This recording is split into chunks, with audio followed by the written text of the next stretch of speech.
काय दिलेलं आहे व्यवस्थित पाहायच्या आहेत आणि त्या व्यवस्थित मांडायच्या आहेत. ठीक आहे. पहिली संख्या आहे 6.666. ठीक आहे. दुसरी संख्या पहा 6.66. आधी पॉइंट खाली पॉइंट द्या, पॉइंटच्या उजवीकडे 6 आहे, मांडून घ्या, डावीकडे 6 आहे. अशा पद्धतीने मांडा म्हणजे चूक होणार नाही तुमची. ठीक आहे. आणि मग सरावाने तुम्ही परफेक्ट होऊन जाल. ओके. आता 6.06 पॉइंट खाली पॉइंट मांडून घ्या, पॉइंटच्या उजवीकडे काय आहे 0.6, डावीकडे काय आहे 6.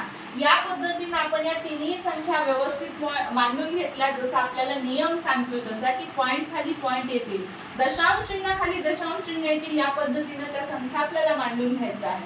आता आपल्याला काय करायची बेरीज करायची. आता काही जणांना वाटेल की मॅडम इथं डिजिटच नाहीये, मग इथं रिकामं कसं ठेवू मी. तर बाळांनो तुम्ही तिथं 0 घेऊ शकता, काय अडचण नाही, किंमत बदलत नाही.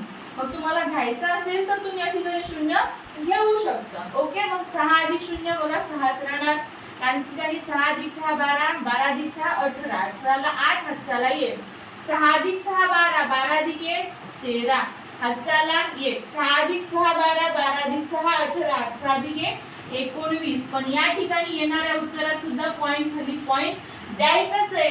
ठीक आहे. सो फायनल आन्सर तुमचं काय राहणार बाळांनो 19.387, 19.386 असं तुमचं या प्रश्नाचं करेक्ट आन्सर असणार आहे. समजलं सगळ्यांना? चला.